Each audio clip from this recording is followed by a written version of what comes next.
Mr. Forman, you have been called before this assembly of the College of Physicians to answer the charge of practicing medicine without a medical license. It's very true. What have you to say in your defense? Would you deny practicing medicine, sir? Why, no, I would not deny it. My practice is well known. Indeed, since I helped cure the plague of '92 with my strong water... Then you admit you have committed this most grievous offence. Ah, well, 'tis true I'm not technically licensed, but I fail to see how... You fail to see? Then permit me to enlighten you, sir. Oh. A medical license assures the residents of London that a physician has the necessary education and skill to treat them. By practicing without qualification, you have not only broken the law, you have endangered the lives of your patients. Indeed, we have received reports that a man by the name of Nicholas Mugg, a wig maker of Silver Street, has lately died under your care. That was his own fault. Aye, well, that was most lamentable, but not my fault, sir. Mr. Mugg took a far greater dose of my strong water than I advised him to. He chose the dosage himself. In truth, one might say that the cause of death in this instance was, well, Nicholas Mugg practicing without a medical license. Touche, Silence, Dr. Mr. Forman. I know, that was Your good. impudent japery may well be suffered by your patients, but it will not be tolerated here. I do apologize, Mr. Smith. Besides the death of this patient, we have gathered ample evidence of your malpractice, Mr. Forman. Oh dear. Indeed, we have had this illegal operation of yours under observation for quite some time. 'Twas you, Riccardo Ferraro, Well, of course the it merchant was. from Venice. All along he was you, Richard Smith, the Queen's royal physician. Then I take it, Mr. Smith, you were unsatisfied with the medical care I gave you? Sir, we are well aware of your occult practices. What That you doesn't so answer the boldly question. call medical care was naught but advice conjured up by means of dark magic. You have no understanding of physic or astrology. But my knowledge of both physic and astrology is unparalleled. If that is so, then doubtless you will happily submit to having your knowledge examined before this assembly. Which planet or star represents? I haven't been paying attention. Mars. Oh. Men are from Mars, women are from Venus. Phlegm is cold and moist, hot and moist, cold and dry. I haven't been paying attention. I didn't expect to learn from this. Hot and moist? Oh. Which zodiac rules over the privy parts? Oh, God.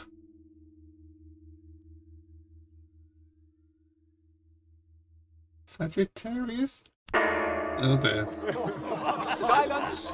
Simon Forman, you have failed. Constable, shackle this man and take him from hence to jail. But, sir, this is most unjust. Pray afford me the chance to... unhand me, you rogue. Well, I failed that royally. Sir, I'm happy to inform you that I've secured your release from jail by way of my friendship with Mistress Maud Smith, wife of the President of the College of Physicians. We have contrived to have her husband believe that you enjoy the favour of John Whitgift, the Archbishop of Canterbury, and the Archbishop plans to grant you a medical licence. But whilst you will be freed this day, our ruse will not hold for long. For Maud says the college intends to write to the Archbishop to warn him that you are a charlatan and to urge him not to grant a licence. Alice Blagg. Alice Blagg, she feels no shame, and forsooth is she to blame. If we were her, we'd do the same. Alice Blagg, she feels no shame. No shame. Nice. Good day, Mistress Blagg. Before we start, I must thank you for having used your influence to help me resolve my recent difficulties. Say nothing of it. Those doctors and their College of Physicians. Naught but a band of piss-pot sniffing bullies, so they are. I agree. Besides, I needed you out of prison so that you might read the stars for me. Oh. I see.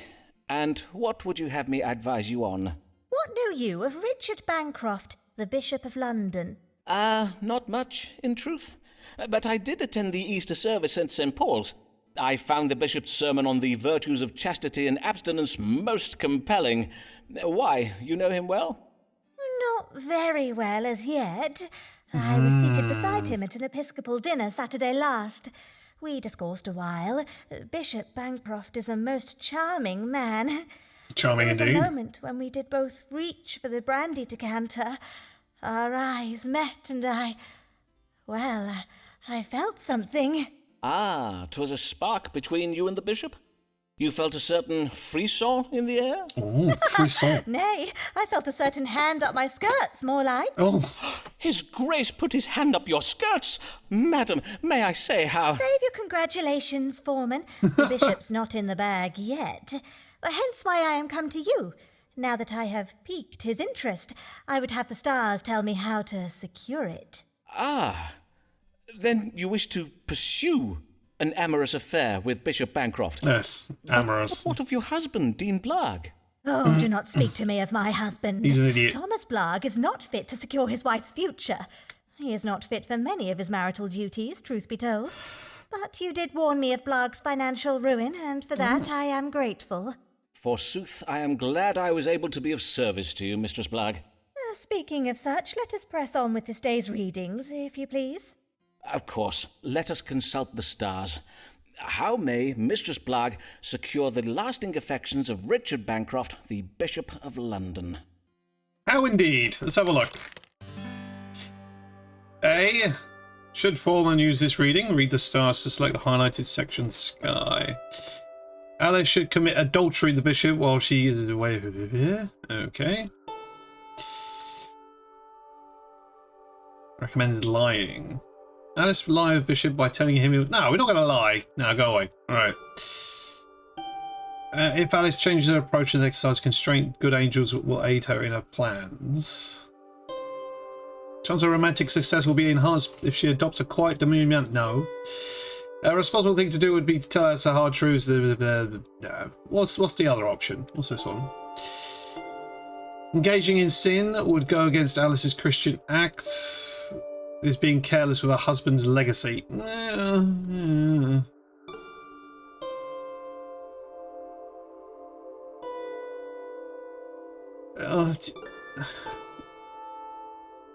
I don't really want to do that, because then, no.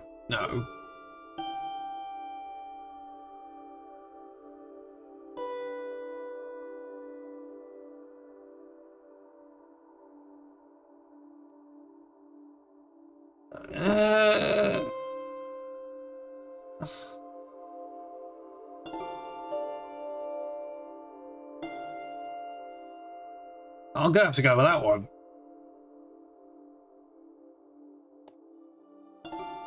I don't want to. I'm gonna have to. Madam, has it not occurred to you that by your present course you are endangering the Blagg family legacy? Surely you would not wish to make a cuckold of your husband and have him raise another man's child? The stars tell me that your instincts as a good Christian woman do urge you to abandon these adulterous plans of yours. The stars verily say all that, do they? I am afeard so. Now, if I may digress a little, I did recently acquire a bottle of French brandy that I've been meaning to try, and I wondered if... Nay, I will not tarry with you this even, Mr. Forman, for my instincts as a good Christian woman do urge me to tell you to prithee shove that bottle up your fundament. Steady on. I lost points now! Oh. Lancelot Oh, not Lancelot more. Oh. lacking in mind, fulsome in fashion, the unwise truths calls him chance, he yet persists in chasing the scat. Of course it does. Good day, sir, and well met. Oh, pray tell, did you secure the hand of the golden-haired maiden? Yea, verily I did. Though 'tis no thanks to you, Forman. Oh, damn For it. when I told the maid's father of her uncle's designs upon her person, it set the household all a rage. The mother even called me a fat-brained shade-lobber. It was only when I told them not to speak so ill to a man whose income is £1,000 a year that the family was silenced. Oh, yeah. The father then declared that a coin is still a coin, no matter it be in the purse of a beef-witted sock-nozzler, and promised me his daughter's hand in marriage. I was made the happiest of men. Then I must congratulate you on your forthcoming nuptials. Will you be having a summer wedding, or...? Congratulate me? Do not congratulate me, Forman, for I am the unhappiest of men. It was but a day after our engagement was announced that my love became afflicted with the smallpox. Naturally, I was all a terror. Would she perish? So wretched was I with fear, I almost died of fright. Aye, naturally. Smallpox is a most terrible disease. I intend to write a small treatise on the subject. But then, alas! Fate struck the cruelest of blows upon my soul. Oh, verily. Poor girl. May she rest in peace. He's not dead. Or re-squeeze in pace, as we Latin scholars say. What? Nay, death would have been a mercy. For once cured, the maid arose from her sickbed bearing hideous scars. Her once fair cheeks, thus so cratered, to make the very moon wane with envy. I see. This dude's a dick. And now you wish to extract yourself from your engagement, I presume. Naturally. But her brother and father are fearsome men with a taste for rough sport, and her mother's tongue is as sharp as a barber's blade. I worry that my breach of promise may be taken ill. Then let me see if I may fathom the family's reaction from the stars. What will become of breaking your engagement to this once fair, now pox-scarred maid? Alright, let's have a look. Moore has cause for hope regarding young one's forgiveness. Dissolution of engagement, quiet race. Being careless with the hand. It would be intelligent to seek resolution in a foreign country. God's punishment is on the way, with Neptune and Mars bringing confusion and war. The breach of promise may result in a sudden change in fortune, his death. I'm going to go with that one. The stars suggest you have much to fear from this family. Aye, you must flee England at once. For according to my precise calculations, based on the current alignment of the planets, let me see now. Yes, you will be branded a cock-born snatch-grabbing knave of the lowest order, Snatch-grabbing? who deserves to be disemboweled with a pudding spoon. That is, if I'm not mistaken. And not even God is on your side, for it is his plan that you may be dragged into a foggy-headed confusion so as to render you defenseless against the family's dark intentions. Oh, good sir, you must heed my warning and never show your face in London lest you be set upon most violently. God's blood! I must flee England's shores and never show my face, you say? But whither shall I go? Hold, I have it. Be it not carnival season in Venice, when citizens do hide their faces behind masks? Oh, and with such style. I thank you, Forman, for you have been most helpful. I must fly at once to my tailor to be measured for the latest Venetian fashions. This dude annoys me so much. Still, he's not going to... who's this? Who are you? Glory to the Lord. Oh, it's the Archbishop. Archbishop Whitgift. Glory to the Lord in the highest position in the church, except for the Queen. Glory to the Lord, Archbishop Whitgift. Very nice. Ho! Ho there! Be there anyone at home? Is it? By the saints, 'tis none other than Archbishop John Whitgift. Your Grace, I am most honoured by this most unexpected visit. Truly, 'tis most unexpected, as I just so happened to be passing by. Indeed, I was riding by in my carriage when I found myself struck ill. My chaplain did suggest I take rest at the nearest residence, which did so happen to be this small dwelling. Forsooth, these rooms have the look of a physician's consulting chambers. Mayhap you are a doctor? If that be true, then praise be to God for this happy coincidence. A most fortunate coincidence indeed. I am Simon Forman, a doctor of astrology and physic. At your service, your grace. Well then, Doctor Forman, was it? Perchance you will tell me what ails me. I feel a kind of pain and heaviness in my side, and I know not if this be related, but my skin has of late become most unattractive in appearance. Pain in the right side of the body and sallowness of the skin? Her Majesty did remark upon it most wittily the other day at a meeting of the Privy Council. Your face does serve as a warning to us all, Archbishop. That's a quick Her wit Majesty there. the Queen. Verily.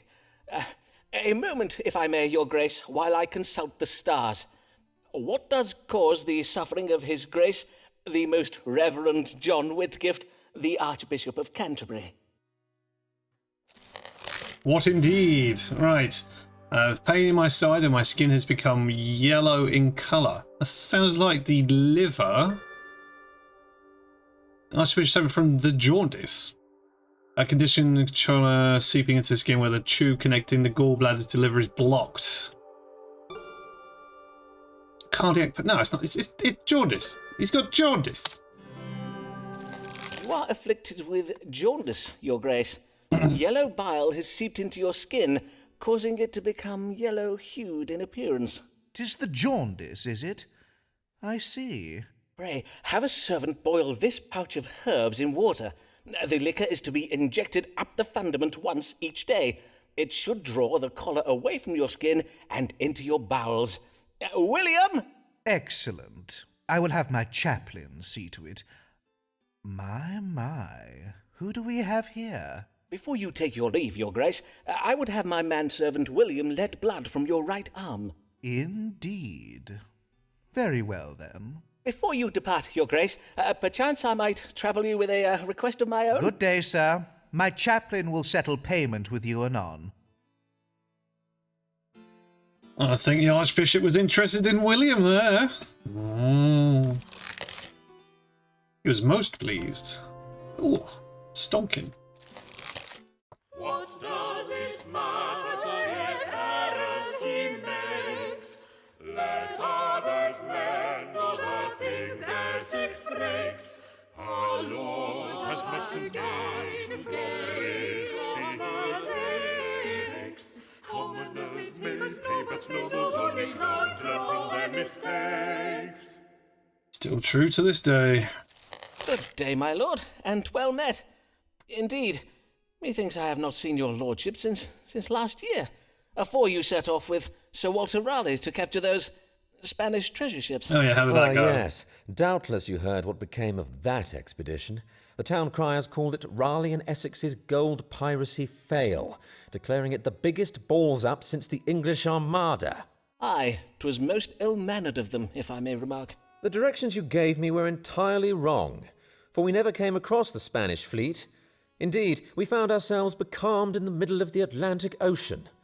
Raleigh blames me for it, and although I did explain to him that it was entirely your fault, as I had gotten the navigational coordinates from you, that seemed to bother him even more. My lord, I am full sorry for any error I may have made in my calculations. Forsooth, I pray I may assist you better this day. What is it you would ask of the stars? I would have you tell me how I might regain the favour of the Queen. Indeed, 'tis strange she has not yet gotten over her displeasure, for the incident did occur many months ago. And we had every intention of returning her warships, filled to the brim with gold, I might add. Besides, how in the devil's name were we supposed to know the King of Spain would choose that very same month to invade England? I have not the power to predict the future. Well, nay, but I have, my lord, if you had asked me to. Verily, 'tis not to be borne. Only last week at a meeting of the Privy Council, during a minor disagreement regarding the Catholic rebellion in Ireland, she called me an impudent lordsplainer, whereupon she rose from her chair and mollywopped me in the face. I half drew my sword upon her. You mean the Queen? Aye, indeed. Her behaviour was most shocking. I even asked the royal physician whether she may have lost her mind. She is, after all, most elderly. But Mr. Smith assures me she is in very fine health and is in full control of her faculties. Oh, you deserve to punch in the behaviour face. is a mystery indeed, although mayhap it should not surprise us. A man's reason is oft insufficient to fathom the workings of the feminine mind, and, in such cases, he may have little choice but to call upon divine wisdom. To wit, let us see what the stars can tell us. What must Lord Devereux do to regain the Queen's favour? Just not be himself. Right, A. Devereux may reverse his change in fortune by turning his work relationship with the Queen into a sexual one. No. Maybe into my genteel.